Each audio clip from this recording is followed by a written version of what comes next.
The Manitowish Waters Historical Society interviews Barb Zierer and her sister Diane Zierer. They are granddaughters of Clarence Lange of Sylvan Lodge. Paul W. Lange moved from Milwaukee to Spider Lake, also known as Manitowish Waters, in 1921 and purchased property on Manitowish Lake. Paul and his wife Minnie ran the property as Sylvan Lodge. Mr. Lange guided his customers and always wore a white shirt, tie, and vest in the North Country. The resort rented rooms, not cottages, and guests were served meals at the Lange Home. Mrs. Lange was known as an excellent cook.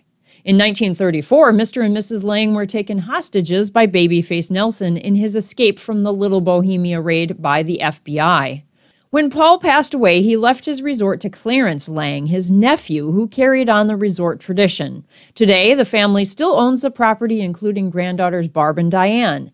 This interview was conducted June 15, 2023 by MWHS member Kay Kranz. Please see the description box of this video for more details and for a link to the Historical Society's website. Well, this afternoon is June 15th. And it's 2 o'clock, and my name is Kay Kranz from the Manitowish Waters Historical Society, and I would like you two ladies to state your names. Okay, I'm Barb Ings. My maiden name is Zierer. My sister? I'm Diane Zierer, and our grandfather was Clarence Lange, who inherited Sylvan Lodge from Paul Lange. Do you know what year that was? 1921. Oh, no. It's okay. Clarence Lange inherited in 1954. 1954, and that's when Mr. Paul Lange died. Passed away. Right. Okay. And as far as we can tell, Uncle Paul had the place since 1921. Okay. Now, do you know how Paul Lange came to Manitowish Waters? Why he came, or what his connection was? Why don't you say? He was a printer. Right. He was a printer, and he had like black lung disease or whatever printers got at that time, and he had to get out of the city, give up his livelihood. And I'm not sure why he chose Manitowish Waters, but that's how he left the city, Milwaukee. Okay. Now, I found some research not too long ago, and I think it might be interesting. He was from Milwaukee, and Kerner was from Milwaukee, Kerner's Resort, and Kerner was involved with pianos, and then I saw how your great-uncle was involved with the violin, and I was wondering if you knew if there was a connection, if they were friends before? Boy, I don't know. All we really know is that Uncle Paul had a beautiful violin, and he was first chair in the Milwaukee Symphony when he lived in Milwaukee. So he must have been quite the musician. And, you know, we have pictures of him up here entertaining with a cigar and playing the violin? Yeah. All right, will you tell us Paul's full name and Paul's wife's full name? Paul W. Lange. Okay. And his wife's name was Minnie Lockerman Lange. Okay. Yeah. And they both were from Milwaukee originally, or? As far as we know now, this must have been her second marriage, because she had a son who died in the war. In World War I or World War II? I think one. Yeah, he's actually buried here at the cemetery. Charles Lockerman. Charles Lockerman. Yeah. Okay. Very interesting. Yeah. Yep. So now your grandfather was Clarence. Right. Why don't we talk about Clarence a little bit, and then as you're talking about Clarence, anything that combines in their childhood or anything, tell us about Paul. Well, I'm a little bit older than Diane, so I can remember a lot more.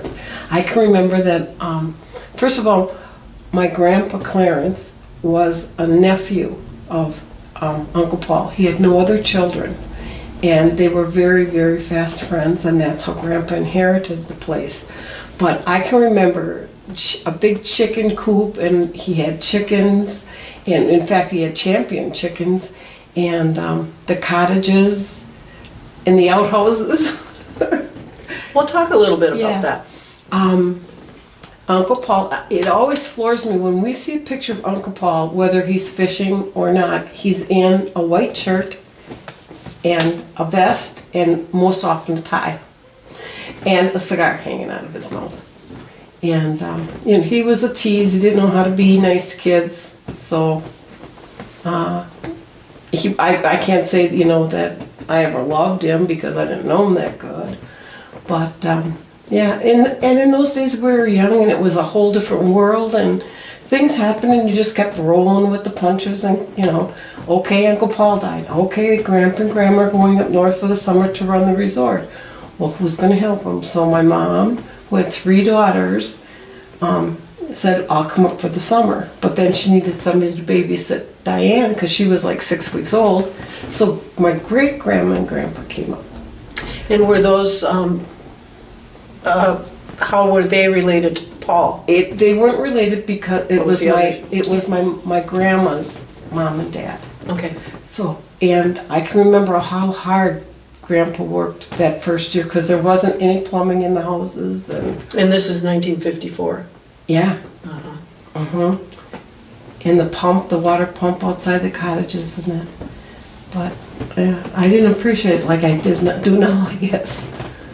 Uncle Paul was also I believe it was state champion casting, champion. Fly casting, right? Yeah. Yeah. And I've found documentation on that. I've found articles about that. Oh, really? And there was also controversy that he was cheating or something, but that was proved wrong. I never knew that. Did you learn to fly cast? I think that's a pretty interesting thing. Here we have I know. First chair in the symphony in Milwaukee, Yeah. and we have a person who's really interested in fishing. Yeah.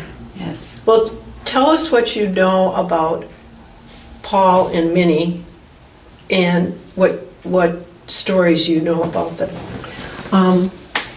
The big one I know, as I mentioned before, is that she had some kind of cancer, whether it was skin cancer or what, but she had the tip of her nose cut off. The other thing is when they had that episode with Babyface Nelson. The story was that Babyface Nelson came into their cottage at night, of course, and he had a fistful of money, and he said, I'll give you all this money if you drive me to Canada. And Minnie never got over that. Now, Uncle Paul maybe was just a little bit more cantankerous, but When you say she never got over that, what do you mean? emotionally, It was terrifying. yes, yeah. She never got over, that incident. Besides the Babyface Nelson thing, I have to tell you this story. Uncle Paul, at night, would catch skunk that would burrow under the cottages. And one night, he caught a skunk, he had a trap, and then he had a small tree. It was probably 15, 20 feet long.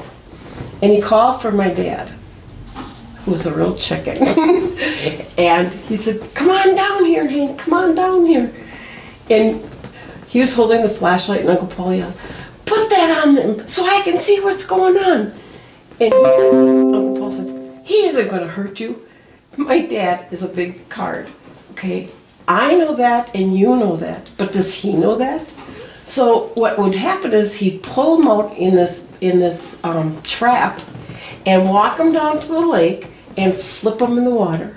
And some mornings you'd wake up and there was like 6 people, the skunks in the water. But I always laugh at how my dad was too chicken to go in there any closer. Now, your dad's name was? Hank. And that would have been Clarence's son-in-law. So Hank Zierer. Zierer. Okay. Do you remember that at all? So the skunks were drowned. Yes. Or as we like to put it, he taught him how to swim. So what else about the resort? So in you said 1921. 21. So from 1921 to 1954, Paul and Minnie ran the resort. And what year were you born? 1948. So you were very young. Oh, I was You were 5, 6 years, 5 years old when that happened. Yeah. The other neat and interesting thing is what we call the home, our home, it was a European style resort, meaning that they rented a room, all the cottages had numbers on the bedrooms, and then they came over to the house where Minnie and Paul, cooked breakfast and dinner for them and had a real nice dining room. So could it be that two different families might be in one cottage because they were renting by the room, or? Well, I don't know. Most of the cottages had only two bedrooms. Okay.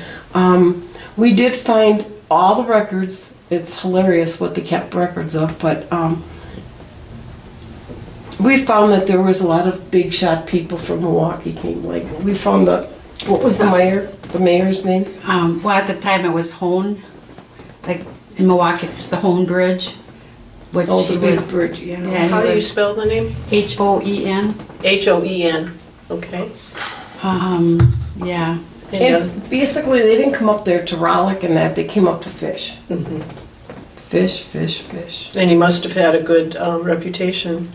Oh, yeah. And he, like my grandpa, was a guide at the time. So Clarence also guided? Yes. So Clarence came up and spent time at the resort Yes, guiding with even before Paul. yes. Yeah. Okay.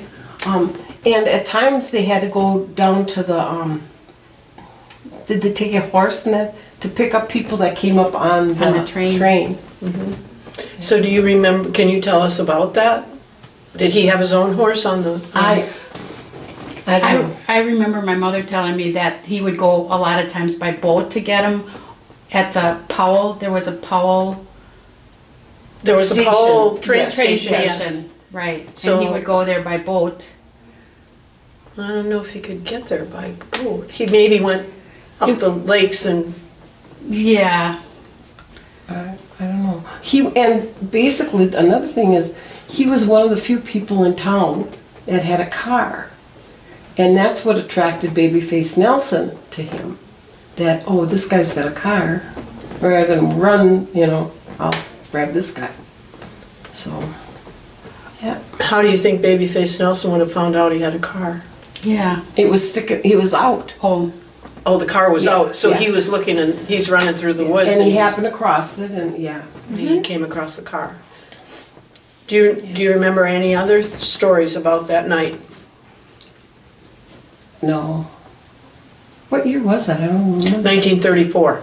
Okay. Well, yeah, and I wouldn't have been born. No. So, but, a lot of those things that, was my dad would tell the story or Grandpa would tell the story, and... I found a newspaper article that showed his personality, I thought. He said that he had been chauffeured to Babyface Nelson that evening, and he never wanted to chauffeur him again. Yeah, I don't doubt that.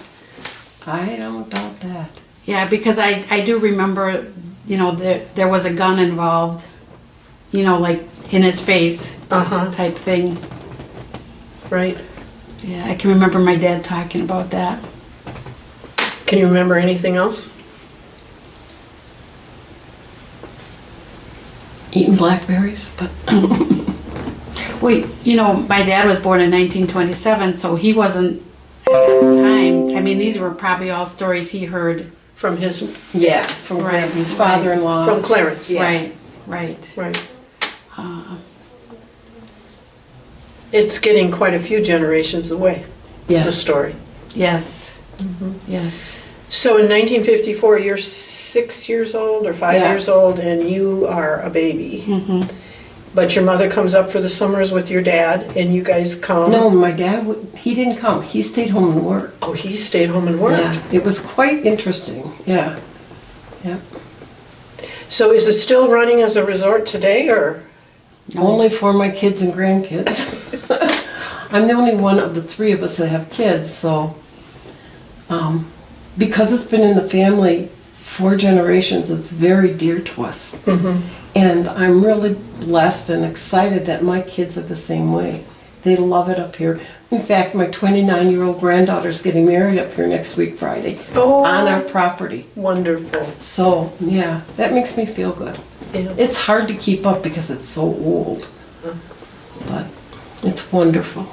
And I don't remember the outhouses or anything.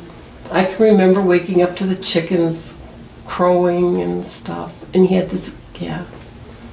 Oh, and there's pictures of him that they were actually scary. Again, he wasn't a kid person. He didn't like kids that much. Not that much. And what did he call Mom? He especially didn't like my mother, an only child. Streen? Streen. It's a German word. It's negative, I think. He was kind of jealous of my mom because now she was the apple of my grandpa's eye and not Uncle Paul. Yeah. So was Clarence older than Paul or younger? Oh, much younger. Much younger? Yeah. Okay. Yeah. So they were really close. Yeah. Paul was born in, I believe, 1877, and Clarence was born in 1903. So. Well, aren't you good with that? Interesting. Mm-hmm. So I also have read that they went for the winter to Milwaukee. Yes. Paul and Minnie. Yeah, Do you that know, could be. Do you know what they did in Milwaukee? Mm-hmm. I don't know. I thought they were full-time residents up here, but my grandpa and grandma went to Milwaukee and worked a job for the winter and only came up during the summer. Most of the cottages we had weren't winterized. Well, they were winterized. Recently, we had one of the cottages put new siding on. And I came out and I was talking to the guy. I said, "Boy, you guys drink a lot of Coke." Here it was Coke, like where they, put the cartons and they flattened out the cartons, and that was the insulation. Oh, they found the Yes. cartons in Yeah. the cabin Yeah. when they were. Yeah. Wow, that's interesting. Yeah. And why I think Uncle Paul stayed up here all year too, or at least maybe sometime, is he built a little cabin that he could work on his wooden boats during the winter. Well, tell us about his wooden boats. He had his, I can remember the wooden boats. They were painted green and they had all the Ribbing. ribbing, like, and every summer you'd have to put them in the water and have them swell. Mm-hmm. So they I can remember my grandpa too. That was a big thing because he had 4 wooden boats that he had to take care of. And when I was a little girl, he'd take the blowtorch and scrape off. Get that thick paint yeah, off. Yeah, and then start it over again. Yeah. I'd help carry many of those boats down to the lake. They were heavy. Yeah. Yeah. And I can remember when he switched out to aluminum boats, he was so proud of those Yeah. that, he didn't have to work on the This wooden is boats Clarence. anymore. Yeah. Do you have any of those old boats of Paul's left? No. No. Well, we know where one is. Oh, Paul. No, the No. wooden ones. No, I'm sorry. In those days, it's just kind of like antiques. Now we look at antiques and go, wow, they're beautiful. Look at the workmanship. And then there went, oh, that's old. Take it to the dump. Right. Burn it in the fireplace, Yes. that kind of thing. Yeah.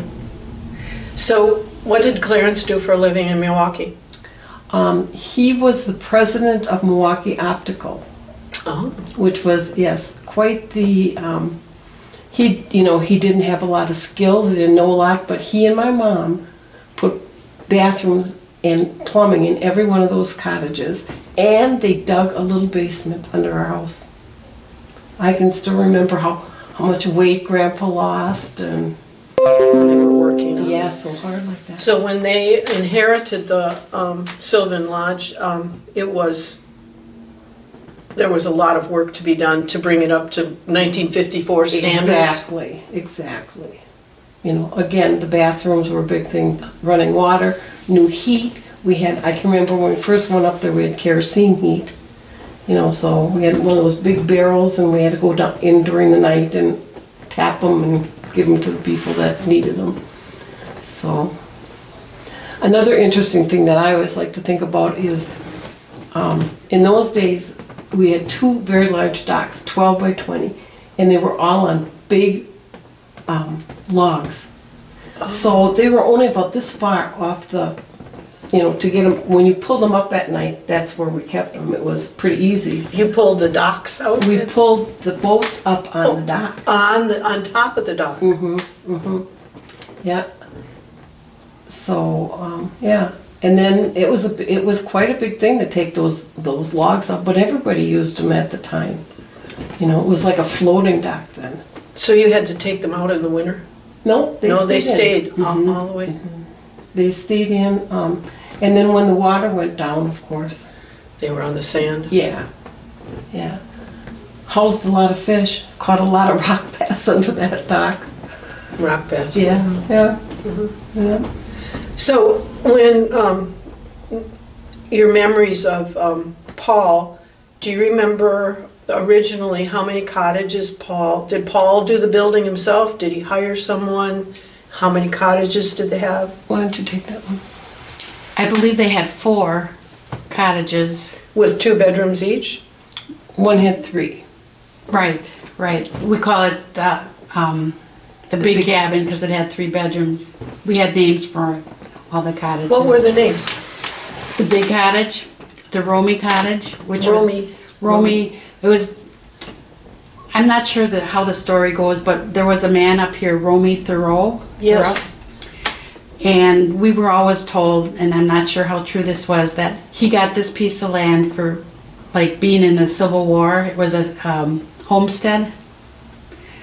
And I don't know how it transpired that Uncle Paul got it from him, but that's why we called it the Romey Cottage, because he supposedly built it or as a homesteaded it. And the winter quarters, it was because that was one of the only ones that could possibly be okay for the winter. Mm-hmm. And then the house, we call the house, which is where they had the breakfast, served the dinners, the meals. Would they have called it the lodge? I don't really know. It could have been because it was Sylvan Lodge. Yeah. It could have been. Mm-hmm. And then we had one called the log cabin, which is because it had logs on the outside. And that was the one that Uncle Paul built to work on his boats. Mm-hmm. When I was a little girl, I can remember the ice house, which was a huge place, and it was made with logs, and that's where they would hold the ice. And was it close to the water, or was? No, not particularly. It was close to where they served meals. Okay. Like what we call the house now. Yeah. Oh, and that place was spooky, and it had all this sawdust, you know, because that ice had to last all year. Right. And being a big fisherman, he would pack these fish in ice and then send them to these people in Milwaukee or Chicago. On the train, huh? Yeah. And but I can remember when we took that down. I think it was a spooky place, and do you remember ice boxes in the cottages? I do. And Yep. so they would cut the ice to fit in those. Mm-hmm. Yeah. Yeah. Oh, and I can remember when Grandpa replaced them, and they were the gas kind. Okay, so if you took them to the dump and they accidentally fell, they had this terrible odor of gas. It was really yucky. The old refrigerators? Yeah. Yeah. I forget what kind of gas it would have been, but yeah, it was. Did you have electricity in 1954 when you? Yeah. Yeah, by then. Mm-hmm. Do you have any memories of coming up before 54 and not having power? Having a generator or anything? No, I don't. I think it was more like kerosene lamps than a generator. There was no remnants of a generator. No. But we did have oil lamps. But we did have oil lamps. You know. You remember using those? Yeah. Having to use them? Yeah. Yeah, that's a long time. So Clarence was the nephew of Paul. Yeah. And so Clarence's brother or sister would it have been a brother or sister? Your dad's? No, my grandpa's. George Lange. I don't know. I would say George and Paul were brothers. Yeah. Okay, so it was George Lange. And George was Grandpa's dad. Mm-hmm. Yeah. But Paul took a liking to Clarence and encouraged him to come up north. And, Yeah. And then he began to guide with him as a young man. Yeah. But Grandpa never wore the white shirt and vest. He had the old-fashioned flannel shirt. Do you remember any, besides the name Home, famous name in Milwaukee, what other famous names did you find in the... Oh, my grandpa's brother-in-law was in politics. He was a alderman in Milwaukee. So it's really funny how when we're looking, we go, oh yeah, we know that name. And my grandpa encouraged his wife's family to come up also, and they became fans of being up there. And then Uncle Sonny, who was the alderman, he encouraged his peers to come up. Okay, now Sonny's last name was? Shallard. Sonny Shallard. Yeah. And he was an alderman in Milwaukee. Yeah. Right. Okay. Yeah. So it's, And he was a friend of Henry or Clarence? Clarence. Okay. His brother-in-law. His brother-in-law of Yeah. Clarence. Okay. And the commissioner of health from Milwaukee, Dr. Krumbiegel. He was a- Krumbiegel? Yeah. That's quite a name. Yeah. Dr. K-R-U-M or C? Yeah. KRUM. Yeah. I think it's BIEGEL. Uh-huh. Yeah. And they'd come up, and primarily it was all fishing. Yep. After Grandpa took over, there was more, like activity, swimming and stuff. Families coming up. Yeah. More than just the men. Right. So what else did your parents do to upgrade? The bathrooms, The water the water, the heat. immediately, and then, little things as they happen. We had another building. It was called Seldom Inn. It's called what? Seldom Inn. because there were seldom people in there. It was actually a bedroom, Uh-huh. and then next to it was like a tool shed. Okay. The bedroom, my great-grandpa and grandma that came up to babysit her, Now that's where they lived. tell us their names again. Shallard. They're Shallard's grandma and, Amanda Amanda and and Fred. Fred. Okay. Yeah. And they would stay there. And then, like at night it was the pea pot and yeah, I can remember all that. Another thing I remember is we changed their sheets every day. So my mother taught me how to do the laundry and that and how perfectly to hang it up. But we had a big mangle in the Seldom Inn. Put it on there and put your foot down and it goes, pray you don't get your hand in there. But yeah, it's just so different than now. Yeah. And then moving on to 1954 when Uncle Paul died, it was in early spring, and he was walking from his building that he did the boats in to his chicken coop, and he fell over dead. Do you know how long he lay there before someone found him? I don't think it was terribly long because it was Jean Heinrich that, Isabel Pukal, her son, found him. And his name was Gene, Jean Heinrich and that's a neighbor. Yeah, that was now Mrs. Pukal. She married Henry Pukal. No, Howard Yeah. Pukal. And we found out the other day that Yeah. those were Barb's grandparents, right? Yeah. Barb Bartlett? Yes. Yeah. Yes. Not Isabel, but Howard was her grandfather. Uh-huh. It was really, when I think about that, she was quite the character too. She was just a typical up north lady, I told her a story right where you come in, and I wrote, we have an old 3-car garage. When I say old, it's got sand. And again, a skunk story. My grandpa's in there and he can hear the skunk and he's looking, yeah. And she comes up and she says, what's going on, Clarence? There's a skunk back there. She says, well, go in here and get it. He says, I'm not going in there. She marched right in there and she came out with it by the tail. You darn chicken, she goes. And she was just a real pip. So there must have been a technique where if you grabbed them by the tail, they couldn't spray? Yes. There is something. In those days, they could say. I've never really heard of people grabbing skunks I by know, the but tail. she was just that cantankerous. And this is Isabel. Yeah. Yep. And she was alone for a long time. before she married Howard. I can remember before she married Howard, and she'd stay up here all winter long by herself. Yeah. So, what about Minnie? What happened to Minnie? Now, you said she was suffering from cancer. Yeah. Well, you know, she's kind of a lost character in this whole thing, except for the fact that she never got over it. Maybe she was a recluse or something. I don't know. I don't know that she had family anywhere, because we've never heard of them. Right. I believe, based on the gravestones, she was older than Paul. Oh, that's right. Yeah, they're both buried up here. They're buried next to each other, Yeah. and then her son is buried out at the cemetery, the Lockerman. Yeah.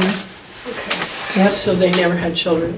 Paul was never married another time? No, I don't think so. We're Well- still looking for the violin. You haven't found the violin? We think what happened is somebody came in my mother's and father's house looking for antiques, and they sold it to them. Oh. In the day, that's... Well, he was very involved in music here. Very. The Rhythm Queens, yeah. Yep. But even without the Rhythm Queens, he's accompanying Jerry Andrews during the Depression Yeah? with all these projects. There's this Works project. WPA was a federal program Roosevelt put through in his during the Depression to help people, and you could get jobs in the arts. And so Jerry Andrews taught at Manitowish School, and she had a choir at the CCC camp and at in the town of Mercer. And you always see these newspaper articles of performances, and Paul Lange is always the violinist, or he's accompanying a play. So Wow. be really interesting to know more about where he was. Do you know where he got his violin education? It would be very interesting. Yeah. He was on the school board up here too, I believe. Was he? I don't know that for sure. Yeah. Tell us some more about 54 to when did Clarence stop running the resort as a resort and just became a family? He never did. Oh, he never stopped. Till the day he died. He died up here. And Yeah. what happened to him? He had a heart attack. Just like Paul, probably, huh? Yeah, very well could be. By that time, our grandma was dead. Grandma died up here too. She had lupus. Oh, sorry. And and I can remember going to Dr. Kate's hospital, and then of course you're too young to go in. And when she was in the hospital, we stayed by Swede Christensen and his new wife, June and Swede, We stayed with them. and we stayed with Bazos. And why did you stay there versus? They had to spend the night at the hospital. Like Oh, so as kids you would go. Right. Well, right. When Grandma was sick and dying, I went to school up here for a month every fall. My mother had hay fever and asthma, and so that she couldn't go back to the city. So we would, I found a lot of friends up here, but yeah. But as far as June and Swede, my mother worked for June at the Broken Knuckle, and that's where they became friends. Yeah, it was really. I can remember both of her husbands. June had the best food. Yeah, I can remember that. And going to pick up Mom when she was done working because she didn't drive. And So you would go out to June and Sweet's house on Alder Lake to stay overnight when Right. everybody was we did done? that three times. Yeah. When they all stayed at the hospital, Uh-huh. the adults. And your grandmother, Clarence's wife, what was her first name? Margaret. Margaret. She died at 52. Oh, Yeah, it was very rough. she was young. Yes, she was. Yeah. And when did Clarence die? 1979. So he was 80 something. Is he buried up? Are they buried here? No, they're in Milwaukee. They're in Milwaukee. I remember I was married and I had kids, and it was in spring. In fact, just right around this time of year. And Mom was up here already, and our youngest sister was with her. She's like 2 or 3 at the time. And he got up out of bed one day and he says, call an ambulance, I think I'm having a heart attack. And she got the ambulance. I can still remember her saying, the guys knew him, you know, and, oh, Clarence, you're not feeling so good, huh? No? And 2 days later, he died. Yeah. Yeah. So, and then in the winter, he lived with us. So he would close the resort yeah, and come home. No, my mom and dad ran it as a resort. Till they died too, practically. Say your mom and dad's names again, because we're going through 3 Yeah. generations.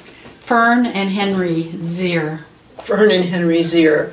So once Clarence and Margaret passed away, Mom inherited the place, and then she ran it for a while. Because we had regulars. I mean, to this day, we have people calling us and begging us to let us to come rent again. to them. Yeah. Yep. And do you give in? No, because my kids are here all the time. My kids, my grandkids, our sister comes from Texas. She and her husband come up and work. I mean, they work from home, so they just stay in the cottage and work. So what is left of the footprint of the old resort that you described? Pretty much. Yeah, pretty much. Everything except the Romey cottage. That was the oldest cottage. And that was the one with Babyface Nelson. The Romey cottage.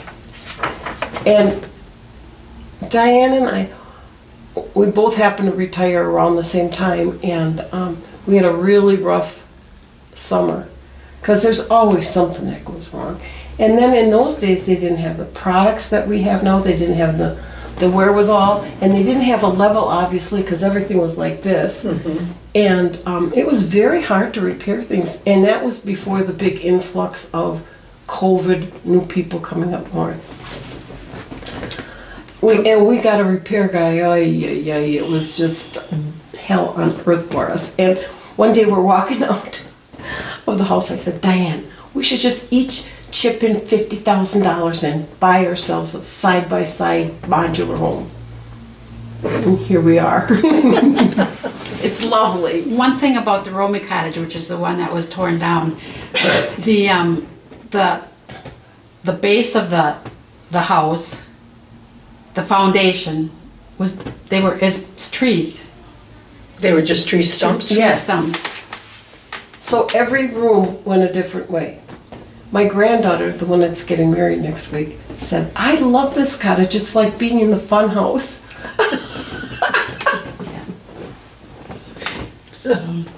Well, when I was in Norway, that's what they did.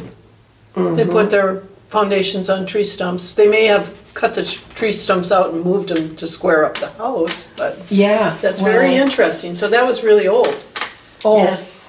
We sat, when they came and tore down the old Romey cottage, we have pictures and movies, and we sat, you could just hear how old it was, how the way it snapped and cracked up, and there'd be big puffs of dust. It was hilarious, really. So that was a log cabin? No, it was just a regular house. It was? Mm-hmm. Okay, so it was board and bath. Yep. Yep. And you say that Romey Theriault, or homesteaded there, that land. Yeah. Did he sell the land to Paul? Yes. Yeah. Okay. Yeah. And we have all kinds of deeds or plot information that shows all that. Yeah. Yeah. Like a title? Yes. field Yes. title? Right. Which goes back to all the owners.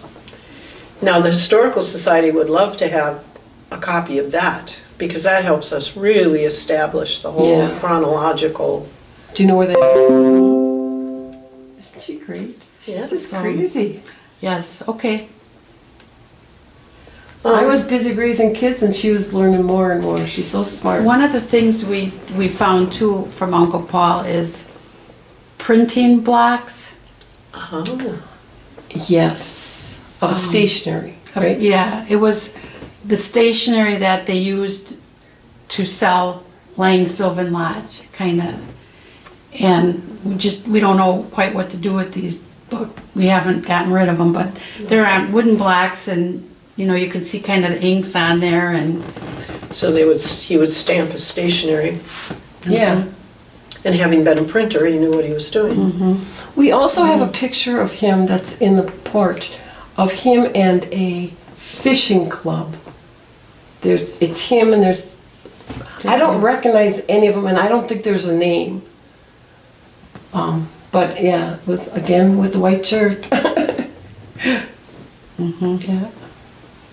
But we chose that because it was the oldest, it was going to be the hardest to redo, and it was the one with the best view. And we enjoyed every single day looking out the windows at this. So all the other cottages are still... They are, however, we've done our best to maintain them. The inside isn't always up to snuff, but we felt that when we redid them, it was more important to maintain the outside. So they've all been re-sided, new windows and new roofs. So, you can kind of come up here and live with what you got inside, but... And the big cottage, one of the other ones that Paul and Clarence would rent, we sold that part of the property when he died, when Clarence died. So even though we don't rent them out, we would have 3 cottages available to rent, but we don't. So you still have 3 cottages, but the 4th cottage was sold. Yeah. Well, right now we stay in 2. The one that he used to do his boats and... We just use that for storage. Yeah. Yeah. Do you have any maybe history of Paul and Minnie written in documents or letters or? No, we do have some personal letters. And one I read last night was, my grandma must have been writing to her sisters or somebody, and she was talking about how she took a bath. She was taking a bath. And of course, every time I get in the bathtub, somebody's got to use the bathtub, the toilet. And then she said, and Clarence came in and he said, I have to go to the John, I got to... And she said, get out of here. She said, go in the woods, and he did. Yeah, different times, huh? Yes. Well, what I'd like to tell people too is, it's so different. When we used to come up here as kids, one summer my mother taught us how to dance, because there was no TV and no radio, or Grandpa was listening to the Braves game. And another summer she taught us how to count change. Now, don't ask me why, but it was just something to do at night. And she would knit or crochet and, Well, what do you guys remember doing as kids in the summer? Well, Staying at the swimming resort? and walking up to Voss's. Walking up to Kerner's, walking up to Martha's Bakery, which is the old, it was where the veterinarian clinic is. Okay. Oh my goodness, do you don't remember? Oh my goodness. She's this little old German lady, and she wore this hair that had this knot right in front, and she could hardly move. And her husband was quite tall, and we, as kids, we'd go up there and we'd walk in, and he'd come out, and we'd say, "Are you Martha?" And she had one kind of cookie and one kind of donut, and maybe she made 6 or 8 that day. It was hilarious, but we had a lot of fun doing that. Yeah. And that's in the building that the vet clinic, is that right? Yep, Okay. yep. All right. What do you remember about going up to Voss's? What did you do when you went up to Voss's? Went to the coffee shop and had ice cream or a sandwich or... And yeah, I can remember meeting a lot of girls that, where'd they come from? I don't Some know. were in the Irish. In the old days, they brought over girls to work at the resort there. And then, Kerner's was an ice cream shop on one side and a bar on the other. And we went, and they had a lot of video games, so we went there. Not video because they didn't have, But pinball. Pinball, yeah. Yeah. Do you remember it being called the Virgin Timber Inn? Yep. Yep. Did your parents go there as well? They probably could have, but they didn't. We didn't go anyplace that night, you know. Tell them about your experience with when it burned, Kerner's burned. Oh, yes. I want to put this in paper too. I would stay up in fall for a month with my mom, and it was my grandpa, Clarence, my mother and I. We were in Sylvan Lake fishing for crappies. And my idea was fishing back then, was sitting at the bottom of the boat eating and reading, you know. Oh. So we had lines in, and he says, pull your lines in. It looks pretty close to home, and he was pointing at smoke. He says, it's really close to home. Let's go home and, you know, let's check it out. And it was Kerner's. And this is your dad? My grandpa. This is Clarence? Yeah. Clarence. Okay. And we sat by the island and watched it burn, and you could hear the liquor bottles popping. Yeah, and I was just reading the other day that there was still cold beer in the cooler. Oh, it was one of the firemen said. But yeah, we sat by the island and watched it burn and popping bottles. Do you remember any other things about the fire that night? It was during the day. Oh, it was during the day, right in the middle of the day? Probably, yes, morning. And how old were you? Probably. So I would have been about 14 because I had gone back to high school. Then I was like 9 or 10. 9 or 10. Yeah. Mm-hmm. But just the fact that he could tell that it was pretty close to home, because we were, you know, just down the shoreline. And you could see all the way, see the smoke. So, you know, and it was kind of a nervous ride home too, thinking, was it our house? Yeah, wow. But yeah. And then of course, you know, you didn't have a 100 horsepower motor to get home. Right, you had the we had a little 10 horse. 10 horse. So, but we did a lot of fishing in fall in Sylvan Lake. Did you go to school then as well? No. You just played hooky, huh? Yep. I didn't want to.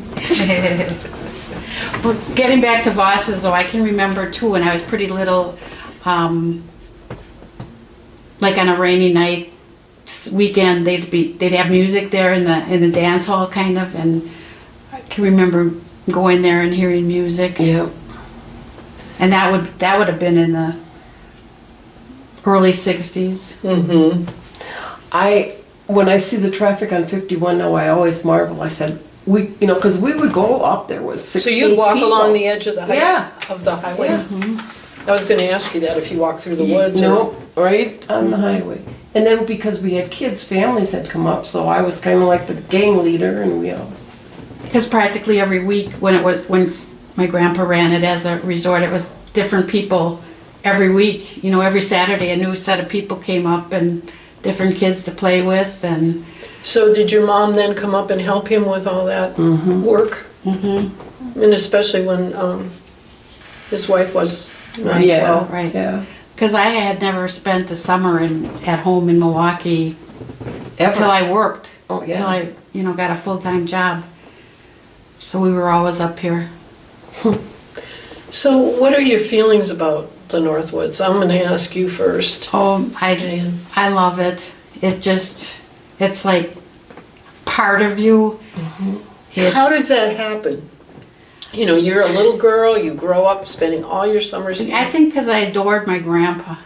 Oh. And, it was just, I don't know, he just made it so special. And, having fun with the kids that came up every week. And we'd have fires. And every Friday my mother would make a big fish fry with fish my grandpa caught. So the whole resort people would have a fish fry right there on the grounds. Well, Yes. that's a great story. Go on with that. Everybody would come, and it would be, she'd have a big frying pan on a grill, an old-fashioned grill outside. She'd make coleslaw, and I can remember her breading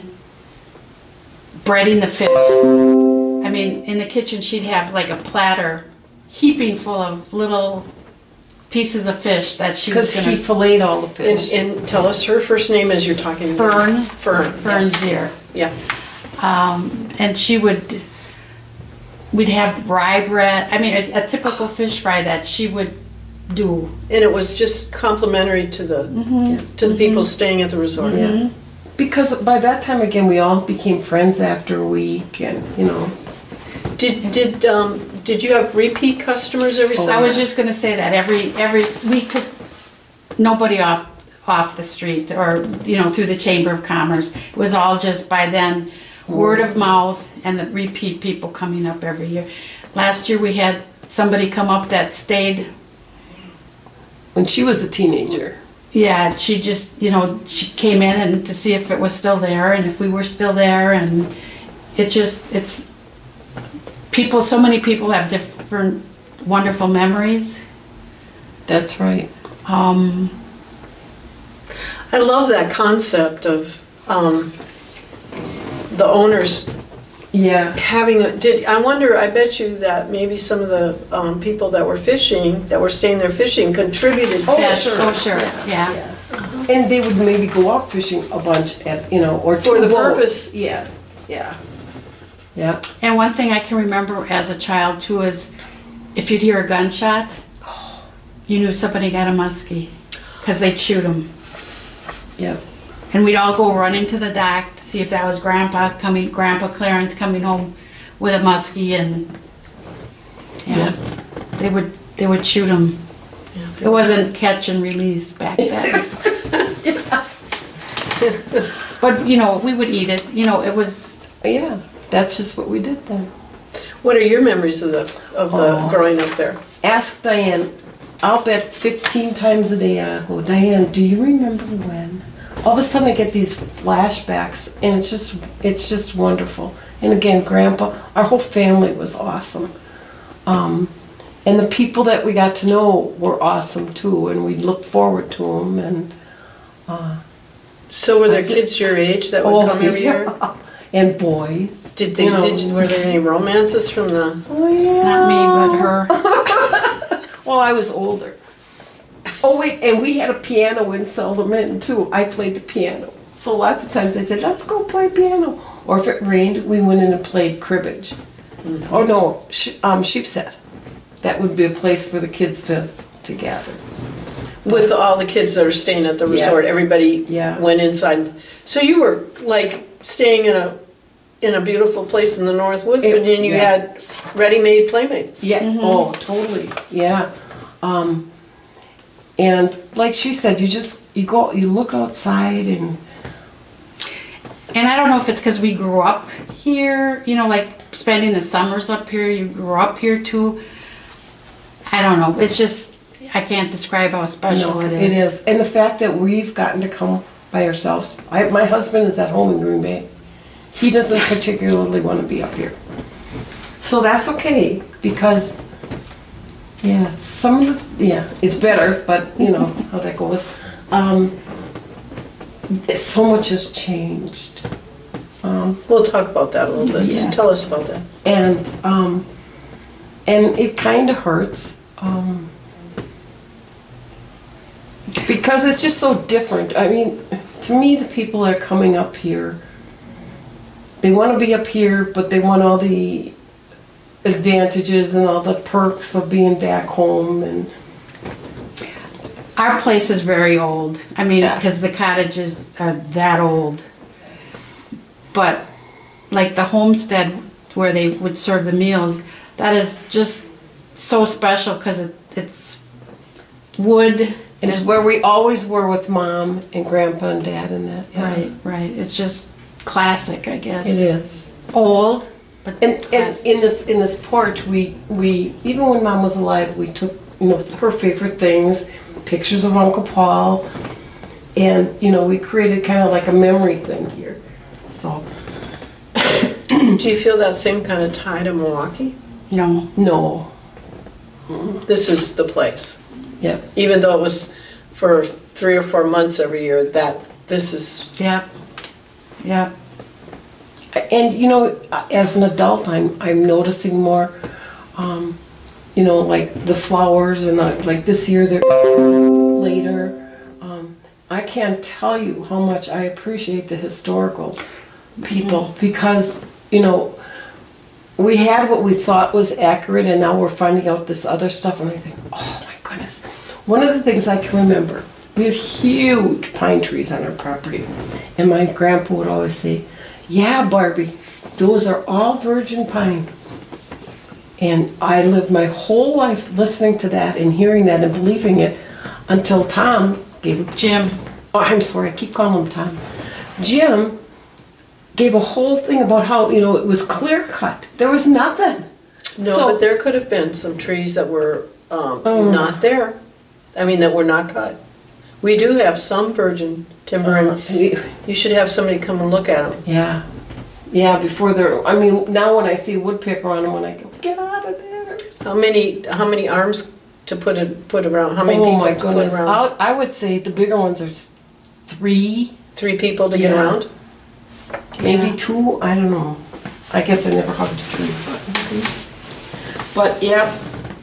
And even like, we came up May 6th, my husband and Diane and I said, you know, when I was a little girl, you know, when we came up here, it was like, okay, yeah, here's everything, and, you know. Now, I go, oh, look at, right on the side of the road, that tree is gone. Oh my goodness, oh, that happened. You know, I really noticed the changes. When we came up the 1st of June, we came the old way, you know, like through Indigo and all those, which is the way we used to come as kids. And I told her, I said, I can remember getting more and more excited as you go with these little towns. And then when, you know, Grandpa Clarence would live with us for the winter, and then he'd come up beginning of April. Yeah. And I can remember just missing him so much. And then just, you're so excited to come up here to see Grandpa. Yeah. So, yeah. So he was a widower for a long time. Yes, he was, yeah. Yeah. Yeah. In fact, when he died, they always, either my mom and dad lived with them, or my grandpa and grandma lived with my mom and dad. All the years they were married until the time Grandpa died. And then I was, like I say, I was married and I had 3 kids, so, you know, that was a long time. So they were very close. Yeah. Yeah. Now, was your mother an only child? Mm-hmm. Yeah. Yep. And apparently it was a small family because Paul had no one to leave. Right, right. And we are so blessed to have this place. That's the first thing when I talk about it, I would go, it's been in the family 4 generations. That's a long time. Yeah. You don't remember Paul? Not much. No. But do you ever remember hearing him play the violin? No, I can remember him talking and, you know. But no, I don't remember that. If he was first chair symphony in Milwaukee, he was a good violinist. He was a good violinist. Yes, he was. Now, and you said you played piano. Yeah. Did you really pursue piano? No, no. Do you still play? I don't. No. How about Clarence? Was he a musician? No. Mm-mm. And I also read somewhere that Minnie was a musician as well. Oh. I know they liked dogs. Spaniels, Cocker Spaniels. I have, and this again isn't a day where you threw something out if it was old, but a friend of ours we had like a dry sink, okay, with a mirror and a marble top, and the rollers were porcelain, and he redid that, and it encouraged my dad to do it. We have a picture of Uncle Paul sitting in this rocking chair, which is now in my living room In Green. in Green Bay. Isn't that something? It's just unreal. And then, you know, there was a day where everything was that marine green. One of our cottages still, the garage is accented with marine green.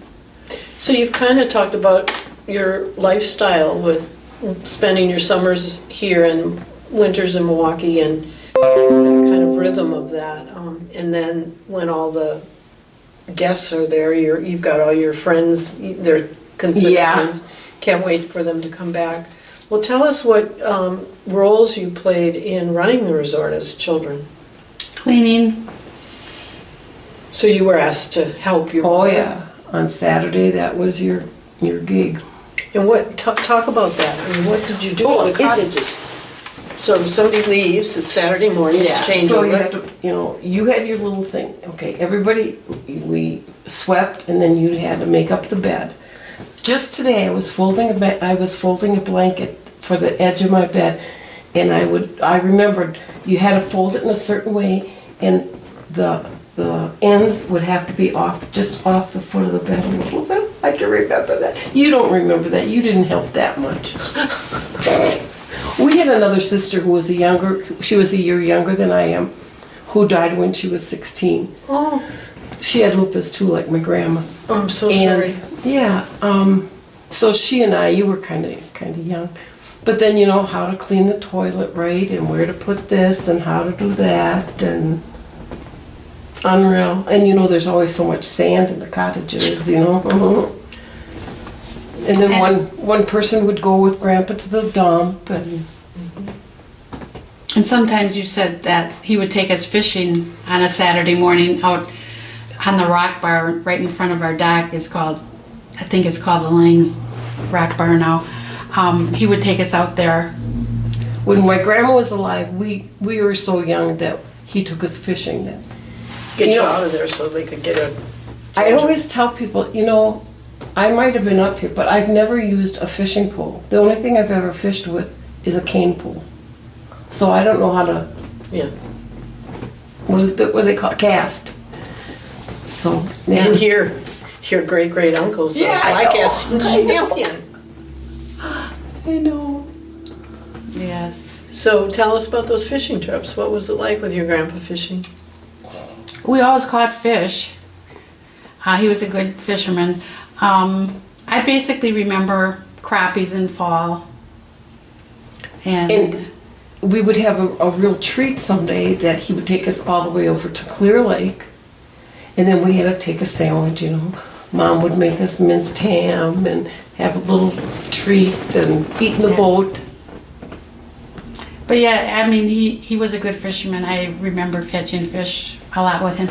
And one thing, across the lake from us is, we call it the thoroughfare, and right on the point there used to be dinglings. I mean, no, not dingling. Was it dingling? No.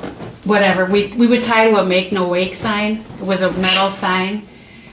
And in the evening, we'd fish for crappies, and the mosquitoes would be so bad. But as soon as the sun went down, we could go home. That's what we waited for. We watched for the sunset. Okay, sun's down, Gramps, let's go. And he just dealt with the mosquitoes, right? That's what he did. My grandpa wore a flannel shirt and an insulated jacket all summer long. He said it kept him cool. Mm. Only one time I saw him in the lake. He never went.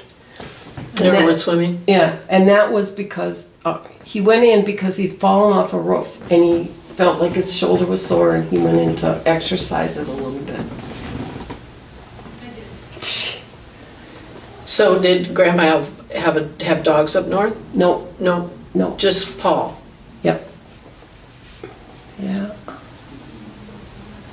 She died before him? Yeah, she did.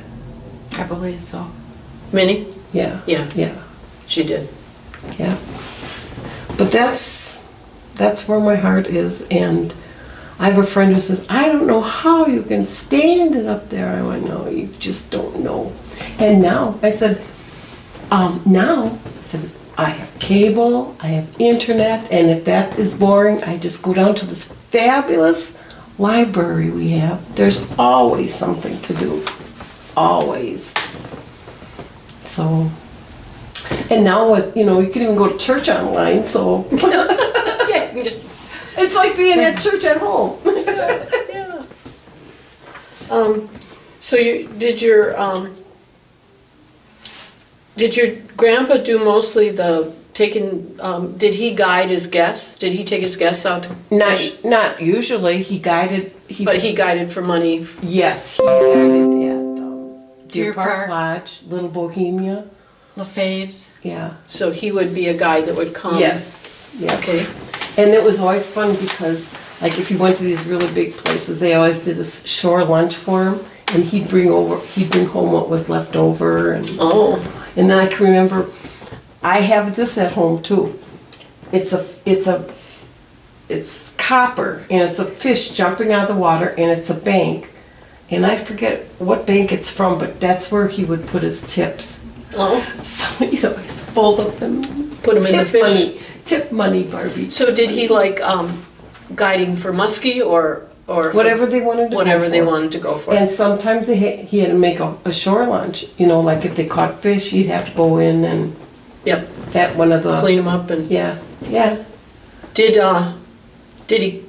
he guide off the chain or was it mostly chain? No, mostly on the chain. Yes. Yeah. But he was the kind of guy too.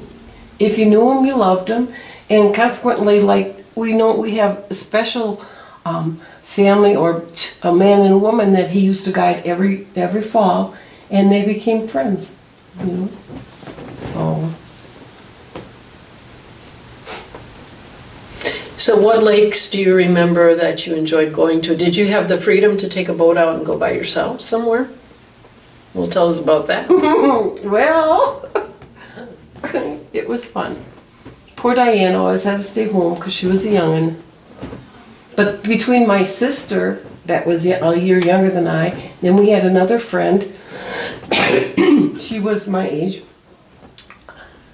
My favorite story is in Stone Lake. There's, if you go into Stone Lake, in the little bay there is a campground, and the YMCA goes there. And one time we went there and stopped our boat, and here the guys are out all swimming. Well, long story short, they wound up coming over to our house. Oh, so that you met night. some YMCA boys. Were they from Camp Manitowish or? They could have been, yes. 'Cause I know Oh, they and come you over. just sauntered over with your boat with the girls. Right. That's what we did. And they were so sweet. So anyway, they came over and they had a bonfire with us, and they brought their own food and they cooked us food. And they were cute, I bet. Oh, of course they were. I was telling Jim too, I can remember when the youth conservation camp was built, and when they first started out, I can remember, I'm sure it was 4th of July, but I think there was other nights too where they had a street dance in Manitowish, and then these boys would In come over. Manitowish Waters? Yeah, that's what. Yeah. The Manitowish Waters. Yep. Yeah, that was a lot of fun. And you'd see those YCC boys. Yeah. I was right in that age. I like boys a lot. That's good.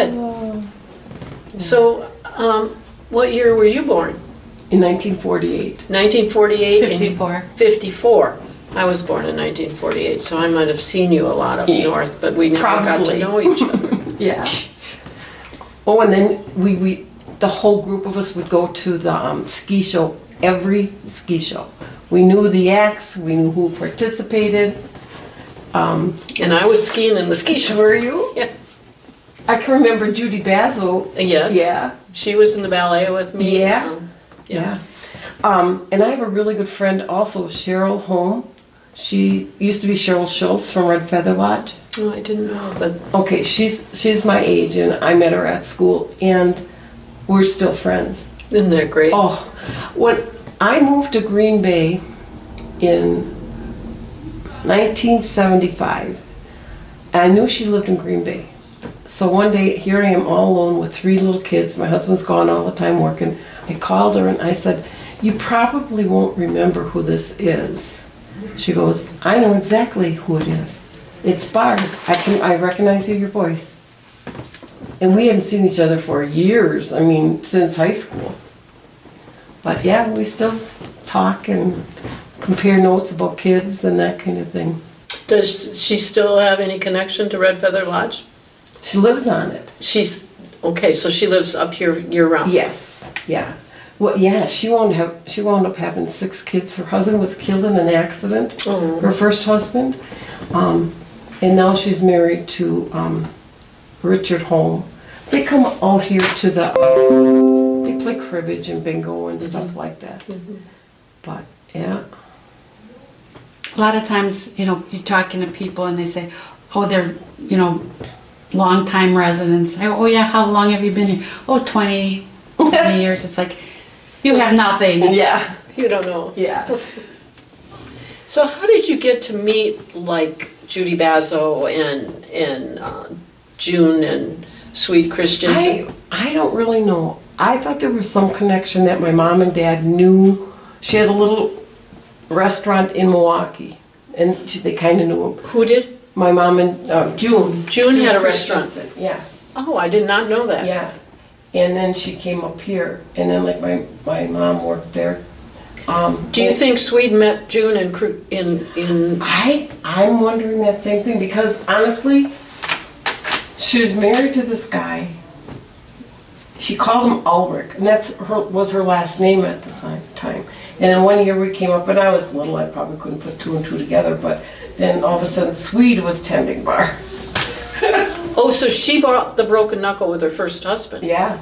So they moved up here? Mm-hmm. Oh. Mm-hmm. That was quite the place too. You know, Yes, it was it just a beer place, and I remember how much trouble they had with natives who were kind of destructive once in a while.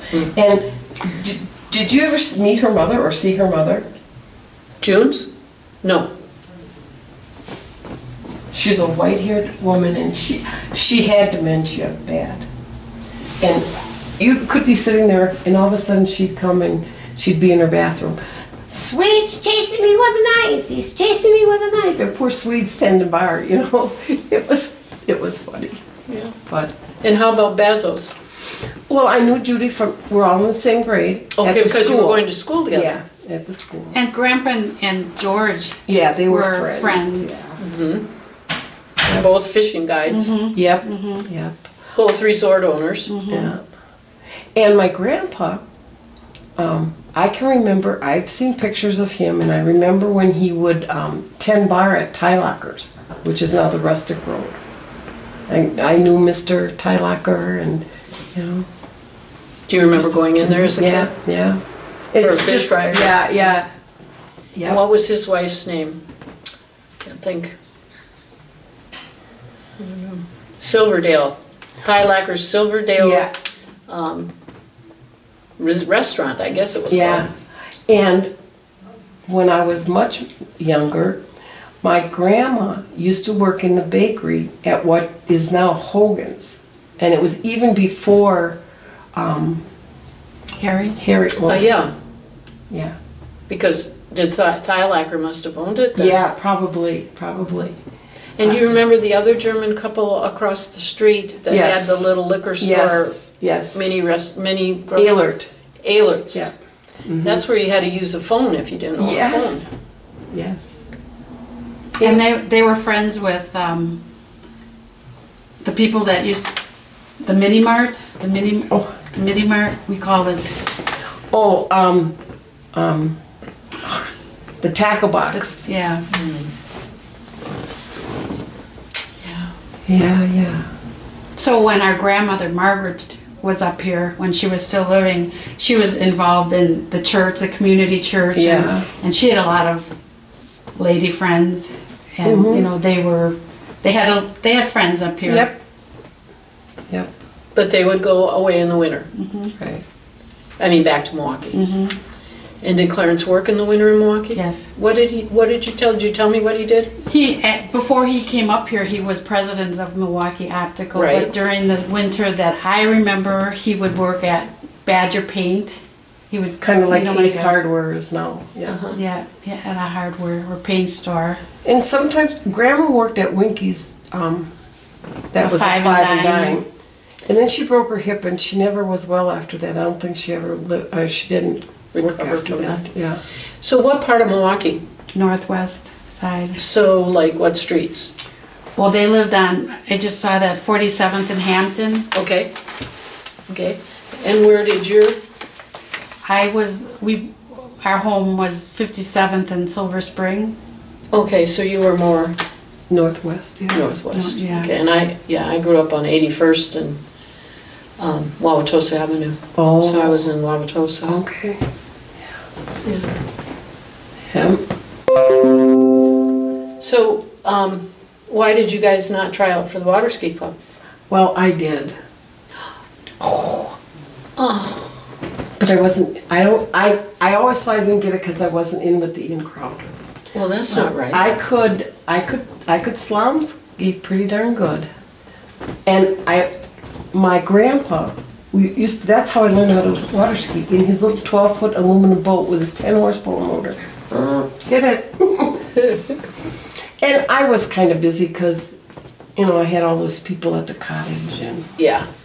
I had to sing songs with them. And Well, you should have made it in because, well, but I remember, oh my goodness, Jackie Fire Ice, and all these guys who have crushes on them. who are some of the other people you remember from the ski club? I remember Wendy Tillman. Oh yeah. And oh my She goodness. was an outstanding water skier. Yeah, on that little paddle that she used to, yep. Yeah. Is she still around? She doesn't live here anymore, but I think she comes back periodically. I thought I saw her, like last year. Oh, She wound up marrying him, right? yes, but And now they're divorced. mhm. Boy. And you know who else it makes me feel good to think about is Kohler, Frankie Kohler. I remember when he drove I went to that, right when it first started, the Skeeters started. We'd go. And at the doings at the Discovery Center the other night, I said, there's a guy sitting in front of me, and I said, didn't he used to drive the ski boat? Yeah, it was a Rayola. Oh, he did? Yes, Jerry. it was, Yeah. yes. So you learned how to ski, you swam. Played around with the kids, we played volleyball and, in the water. So you really didn't have to get so involved socially out of the resort. Exactly. Right. Yeah. Where people with summer homes didn't have that luxury of Yes. having the built-in You're right. Yeah. social life right there. Right. No, I was totally blessed and Do you remember the dances at the community center? heck yes. I have to tell you this. There's a family at our church that their daughter and my daughter were really good friends. And he tells everybody about how he knew me before we ever knew each other from here. Because he was a drummer at every dance here. From Ironwood. Isn't it funny? Yeah. What's his name? His name is Joel Lottie. The Lotties up in... Yeah? He still plays drums for church. Did some of the guests bring their own ski boats or Not usually. We took him skiing. behind the aluminum boat? No, we had a just- big By that boat. time, we upgraded to a wooden boat. 25 horsepower motor. That was nice. What kind of boat was it? Do you remember? No, I think somebody made it. Oh, Yeah. cool. And then, of course, my mother never drove a ski boat. She never skied, but she could teach every kid how to ski and how She to knew do how it. to. Yep. And finally, we had to make a rule. You have 3 chances to get up, or you could be there all day driving the kids. Right. But you did that. You let the Yeah. guests water Yep. ski. Must have been a fun place to stay. Yeah. Did you have to ever hire anybody to work at the resort? Caretaker or anything? It was all family. It was all us. My mom, me. And I'll tell you what, it was a lot easier to rake in those days. My grandpa, when I was little, he used to, you know what an ash bucket is? It's about like this big. I got a penny for every one I filled. Now you could stand and there's a lot of pine needles. This is a very needles. profuse year for pine cones and pine needles and pine pollen. Oh, when is that stuff? We're waiting to clean, brush down screens and that. I said, I'm not going to do that until that's done, or we'll do it more than once. Right.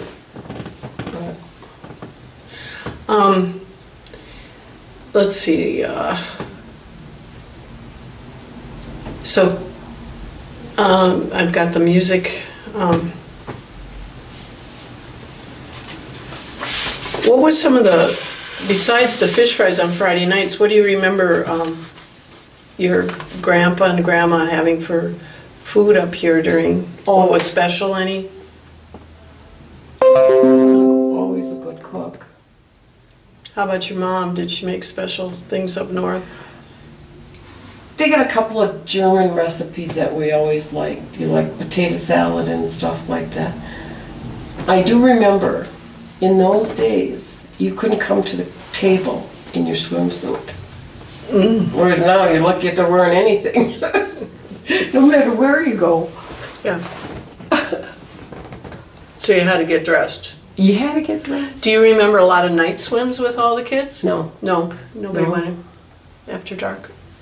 No, and I don't really know. One thing they did was, back in that time period, there were crabs, musty crayfish, and everybody talked about catching them. You put a little piece of bacon or something on a string and they'd catch them, and That Cook them? To eat? sometimes. Sometimes. It was just an activity for the kids. Well, I have to tell you a story that happened to us recently, about 2 years ago. Diane and my husband and I had gone over to Hogan's for breakfast, and we were there talking, and I kind of like to talk, and I like to hear what people are saying, and there's an older man and a guy sitting there, and the younger guy is talking about, I'm so excited we bought this place and yada yada, and the guy says, I'll help you in that. And so I started talking with him, and he at the end of our conversation, he hands me his business card. He had moved here from he and his wife moved from California. So later that afternoon, I'm showing her the card, and she goes, Lancer, I wonder if he's related to Rod Lancer. Rod was a friend and had been up at the cottage. He goes, yeah, he's my dad. And we've been best friends ever since. Isn't that wonderful? It's just, And he had stayed connection. by us. he had stayed by us as a kid. As a kid. And he could never find that cottage. I mean, Oh my gosh, what yeah. a small world. Huh? Oh, it's just amazing. He calls us sisters now. So he came up here and bought a place Yeah. because of all the memories of, Yep. of coming to your place. Yeah, yeah. It was meant to be that you guys met I each other again. know, I know. You're just Very a nice great, story. great couple, and we love them and they love us, and they'll do anything. Because when you're up here alone, two women, sometimes it's not easy to... What do you think, as far as your working careers or your life, how do you think this influenced how you went on to live your life? This place. Well, I know for myself, I wanted to find a job where I got a lot of vacation just so I could come up here. So my first job, I got had 3 weeks vacation, and I spent every minute up here. And I worked for the city of Milwaukee, so I could retire early too, which kind of played into my plan. So your plan always was to be here one day permanently? Or Well, at least, at least, summers. yeah, Right. right, right. Yeah. Was always in my plan. And then I got married and I had 3 kids, and then I got divorced and went back to school. And there was a period of time where it was really a struggle for me to be up here, We always tried to get up here in spring and help get everything going. So there was really like a year or two that I told my mom and dad, I'm not leaving Green Bay, it's just a hassle to come up 3 hours and that. And then, I don't even know if it was like 4 or 5 years ago, everything just turned. It was like, You don't have to think about work or anybody else. That's it. You don't have to say, what do you want for dinner? She lets me cook, and whatever I cook, she eats, and yeah. So, but when you get up in the morning and it's so gorgeous, you just can't help but say, thank you, God, for this awesome place. And then we would be able to enjoy it. I don't think people that come up here now really enjoy it the way we do. Or maybe they don't see what we see Exactly. because you're still Yes. looking through the eyes of your childhood as well. Yeah. Yes. Exactly. Yeah, that's thus. Do you remember when? Yeah. I think the history, the family history makes a big Yeah. difference in how we feel about it. Well, and you think when Paul and Minnie came, it was the 20s, and this wasn't even Manitowish Waters. Yeah, well, and this was things Spider were Lake. changing. Yeah. And he's really one of the pioneer resort owners. I'm always fascinated by the fact that the state wanted to sell this land up here for farms, and then realized that you can't farm in this kind of soil. So, yeah. And you also do know that twice in the history of Wisconsin, they wanted to make this place, Vilas County, part of Iron County, and part of Oneida, they wanted to make it state park because it was so beautiful. In the 1870s. Yeah. Now, if they had been able to keep it pristine from the 1870s, think what it would have been. Of course, none of us would have owned any land here. Yeah, yeah. But think what that would have been. Yeah. And then again in the early 1900s, they wanted to do it, and that was the beginning of the Northern Highland American Yeah. Legion State Yeah. Forest. But Yeah. it obviously, has a special. It's a special place. It is. So, do you think your children will want to keep this place? I think it's looking that way. The fact of the matter is, we've actually established an LLC because our sister is 20 years younger than I am. She's more like my kids' age. In fact, she's 3 years older than my oldest. Wow. So, they have to get together and that, and, they kind of know the rules. And Right, and we set that up so it can never be sold to a non-family member. Well, great. So, yeah. Well, we're happy about it. You're planning Yeah, to keep so those are they. generations Yeah. going. And, when we're gone, what they do with it, we have no control over. But for our part, we have it so it'll be in the family as long as they want it to be. That's great. Well, and like our dad once said, we got $1 million worth of property, and we have a pauper. My dad worked in a manufacturing place. I mean, we didn't have a lot of money to really make a lot of improvements. It was just when Diane decided she wanted, Mom was alive yet. She had money saved because she knew she wanted to have the house redone. And again, she did the windows, siding, and I mean, it's just, it's lovely now and there's a lot of memories there. Yeah. But the ice house is gone. The ice house is gone, yeah. And so is Seldom Romey's Inn. house is gone. Huh? Yes. And Seldom Inn is gone? Yes. There were so many bats in that place. I can still hear them going, When Grandpa would send me in there to get a tool or something, I would come running out. And that's a shame now because our bats are in, I know. Now we need those bats. Right. So Babyface Nelson stepped in for a moment in your family's lives, and luckily your Stepped out. great uncle and aunt were not harmed, Right. because they could have been, Right. because he was considered a psychopathic Yeah. killer. He was the most dangerous of that group. Really? Yeah. I can remember as a kid going over when they had the museum in that big garage, and it was a quarter, nobody. And you'd go over 1 week, and 2 weeks later, wasn't there a shirt there? Because somebody was stealing it all. I can remember there was a tin of X-Lax that they had. Yeah. Oh. Yeah. And know who else I met at school is Mary Beth Kolarchuk. Oh, Yeah. yeah. Yeah. So, Very good. yeah, it was wonderful. Well, can you think of any other stories? Or No. No. do we have any trophy fish from Paul Lange still hanging in the cottages? Well, it got moved to the garage. Demoted. It used to be in the dining room. It was a 40-pound muskie. And, you know, in those days, the taxidermy was like, it's just there. It's not, you know, the flip out and that. But the eyes are gone. And when you go in the garage now, you go, ooh. You can have them refurbished, you know. If we were fishermen, we probably would. But I don't know. Yeah, that was a big one. Yeah. And it's brown. Nowadays they make More lifelike. it. You're right. Is there anything else you'd like to tell us? No.